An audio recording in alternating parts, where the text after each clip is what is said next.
la CENI. Soit il y a deux choses. Le gouvernement ne veut pas financer les choses. Laisser traîner et attendre leur temps avant de mettre l'argent à notre disposition pour nous presser et organiser, vous savez, une élection sabotée, précipitée. Ou bien le gouvernement n'a pas de l'argent pour mettre à la disposition de la CENI, il faut mieux le dire, et que si les institutions internationales qui sont prêtes à assister le gouvernement le fassent. C'est important parce qu'on ne peut pas laisser la CENI dans une telle situation. On n'a pas les moyens pour travailler. Les marchés, il n'y a pas d'encre, il n'y a pas de papier. Alors que nous sommes à environ 3-4 mois des élections, ce n'est pas possible. Ou bien c'est une manière de saboter les élections. De toutes les façons, ce qui est important pour les cartes, c'est que vous devez savoir qu'il n'y a pas une traçabilité au niveau des membres de la CENI. Si le gouvernement a commandé des cartes et que dans un premier temps, il y a fraude dans la signature et que nous ne savons pas exactement le nombre de cartes qui sont commandées, la CENI dans son budget, je vais l'avoir là, s'il vous plaît. Ça, c'est le budget de la CENI. Si nous avions commandé des cartes, ou bien si nous savions qu'on avait commandé des cartes, on n'allait pas prévoir une commande de 800 000 cartes. Nous avons prévu dans ce budget la commande de 800 000 cartes. Voilà le gouvernement qui va commander, qui dit avoir passé la commande de 700 000 cartes. On n'est pas sûr. Si le gouvernement a commandé 1 million de cartes et a caché 300 000 cartes ailleurs, comment nous on peut le savoir? Il n'y a pas de traçabilité. Chers amis, ce n'est pas une question avait été posée. Non, nous n'étions pas avertis.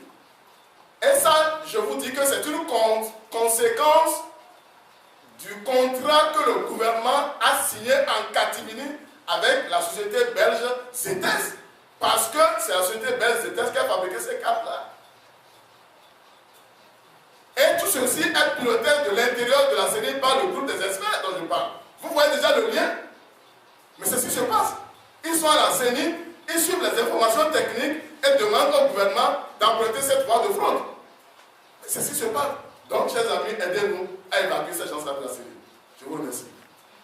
Bref, je le dis qu'il y a deux CENI. Il y a une CENI officielle et une CENI officieuse pilotée par le groupe des experts et dirigée par un soi-disant CTB que je ne connais pas dans les tests de la CENI. Et cette conférence de presse est pratiquement un avertissement que nous adressons à l'endroit du gouvernement.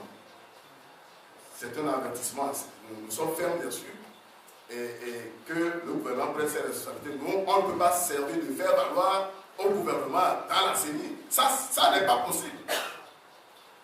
Nous avons nos idées, nous ne partons pas tout de suite, mais le moment viendra. Nous allons dérouler nos intentions. Parce que nous, représentants du CAP 2015, je veux citer l'ANC, le PSR, la CDPA, quoi encore, etc., nous n'allons pas servir de faire valoir à ce gouvernement, à la CENI. Le gouvernement doit répondre aux problèmes que nous posons. C'est-à-dire mettre sous scellé les cartes d'électeurs commandées à l'insu de la CENI. 2.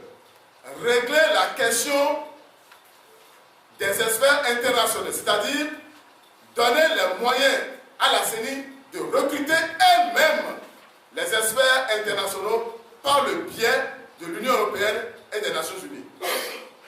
3. Mettre les moyens financiers à la disposition de la CENI. 4. Créer les conditions de transparence de manière à ce que les choses se déroulent selon le programme. Par exemple, nous venons de dire que nous accusons 3 semaines de retard. Mais où est-ce que nous allons trouver ces 3 semaines de retard selon le calendrier restant? Où est-ce que nous allons trouver ça?